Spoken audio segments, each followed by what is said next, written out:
దాంతోపాటు మీకున్న అభిరుచి, సో అభిరుచి, ఏంటంటే కళ ప్యాషన్ కూడా, లాంటిది, ఆ ప్యాషన్ అనేది కళ కూడా కళను నాకు కూడా చాలా ముందుకు తీసుకెళ్తూ ఉన్నారు. ముందుకు తీసుకెళ్ళిందండి. రెండిటిని రెండు కళగా భావించి ముందుకు తీసుకెళ్తూ చాలా బాగుంది సార్. కానీ తర్వాత ఈ కళని ఇంకా ఎవరికైనా నేర్పిస్తూ ఉన్నారా? ఈ వెంట్రుకలాసిజం కానీ? ప్రస్తుతానికైతే అంటే మధ్యలో ఒకళ్ళు ఇద్దరు వస్తున్నారు సార్. అంటే జనరల్గా నేను చెప్తున్నాను ఏంటంటే కళను నేర్పించాలనే తల్లిదండ్రుల ప్రోత్సాహం తక్కువైంది. ఒకప్పుడు సాగర్ సంగమం కానీ, ఒక క్లాసికల్ డాన్స్ ఇన్స్పిరేషన్ ఇచ్చేటటువంటి సినిమాలు చాలా వచ్చాయి. అవునవును. అలాంటి సినిమాలు చూసి సినిమా హాల్లోనే డిసైడ్ అయిపోతారు పేరెంట్స్, రేపటి నుంచి మా పాపని క్లాసికల్ డాన్స్ లో ట్రైనింగ్ ఇప్పించాలి అని. సినిమా చూసేటప్పుడు డిసైడ్ అవుతారు. సినిమా అయిపోయిన తర్వాత ఇంటికి వచ్చిన తర్వాత కొద్దిగా ఒక 10% తగ్గిపోతుంది. నెక్స్ట్ డే పూర్తిగా ఒక 50%కి వచ్చేస్తుంది.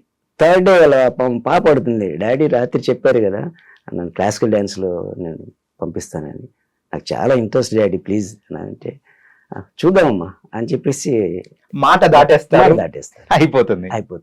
అట్లా 2 days గడిపిన తర్వాత ఈ అమ్మాయి కూడా ఇంకేం చేస్తుంది, ఎంత ఎంకరేజ్ చేస్తారు అనుకున్నా కూడా పేరెంట్స్ లేనప్పుడు ఇంకా తన ఇది కూడా చంపేసుకుంటే, తన కోరికను కూడా పక్కన పెట్టేస్తా ఉంటారు. ఆ విధంగా ఎంకరేజ్మెంట్ పేరెంట్స్ లో రావాలి ఫస్ట్.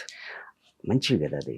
అంటే మిమ్మల్ని వెంకటేశం మాస్టర్ అని పిలిపించుకోవడం ఇష్టమా, లేకపోతే ఒక ఆర్టిస్ట్ వెంకటేశం అని పిలిపించుకోవడం ఇష్టమా? వెంకటేశం మాస్టర్ అంటే రెండింటికి అనుసంధానంగానే ఉంటుంది, కళకు ఇటు.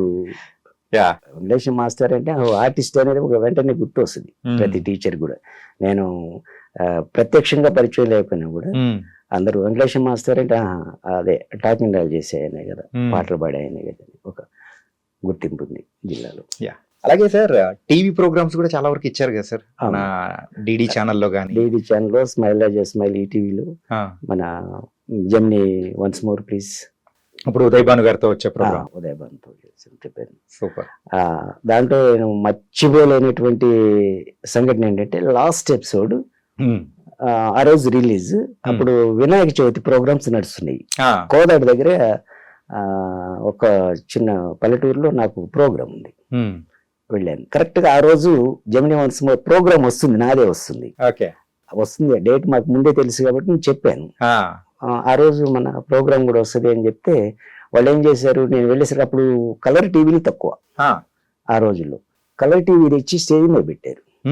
నేను వెళ్ళేసరికి ఆ ప్రోగ్రామ్ ఇంకొక 10 నిమిషాల్లో స్టార్ట్ అవుద్ది, ప్రత్యక్షంగా చూశారు. అసలు ఎంత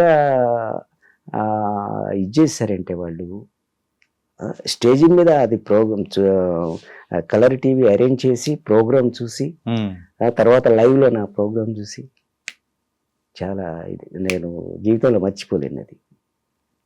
ఎందుకంటే అలా అందులో చూడమంటే కదా నన్ను అక్కడికి పిలిచారు. అవును సార్. అలాగే డీడీలో కానీ, తర్వాత స్మైల్ స్మైల్లో ప్రోగ్రామ్ కానీ మంచిగా. ఇప్పుడు ప్రెసెంట్ ఉన్న సిచ్యువేషన్స్ లో అయితే యూట్యూబ్ అనేది ఒక మాధ్యమం అనేది బాగా, అంటే టీవీ కంటే ఇంకా ఎక్కువ ర్యాపిడ్ గా వెళ్ళిపోతుంది. సో దాని ద్వారా ప్రదర్శనలు కానీ అట్లా ఏమన్నా ఆలోచనలు ఏమన్నా ఉన్నాయా, ప్లాన్ చేస్తూ ఉన్నారా? లేకపోతే మా పిల్లలు లేదు. ఆ మధ్య ఇప్పుడు కరోనా టైంలో చేసినప్పుడు మా మిత్రుడు వైరాలో ఒకతను, అతని ద్వారా పాపం నేను ఒకటి క్రియేట్ చేసి అతని ఛానల్లోనే నేను పెట్టుకున్నాను. నా సాంగ్స్ ఒక 7-8 దాకా దాంట్లో పెట్టుకున్నాను. మంచి మిక్సింగ్ చేసేసి ఆయన రిలీజ్ చేశాడు.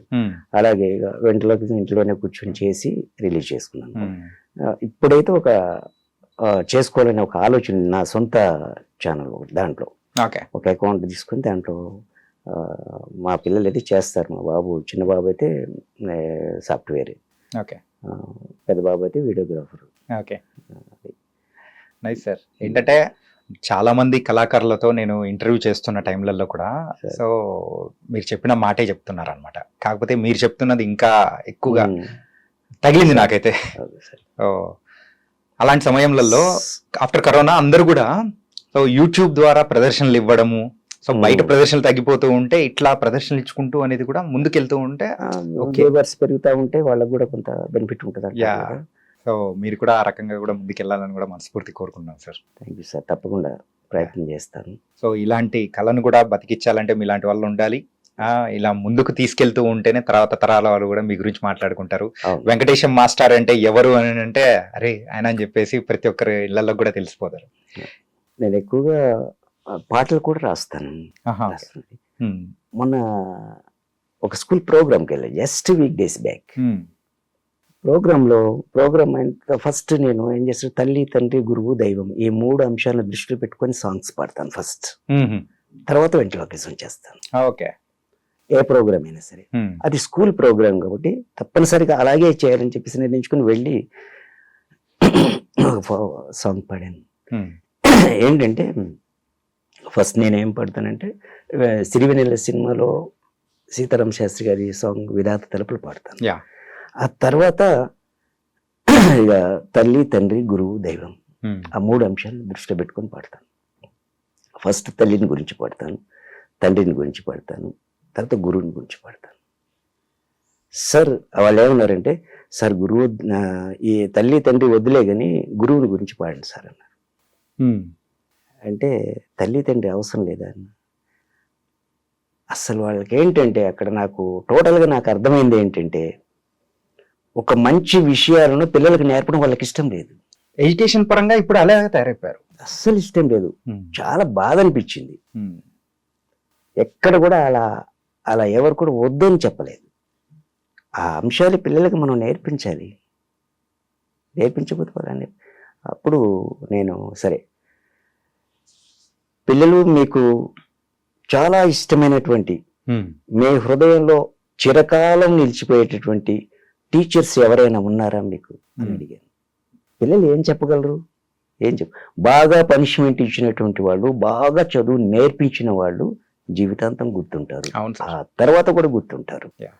నాకు ఇప్పటికీ ఎంతో మంది గురువులు నాకు గుర్తున్నారు. ఇప్పటికి 35 సంవత్సరాలు టీచర్గా సర్వీస్ చేసినా కూడా పనిష్మెంట్ ఫలానా వాళ్ళు ఇచ్చారని మాత్రమే గుర్తుంచుకుంటారు.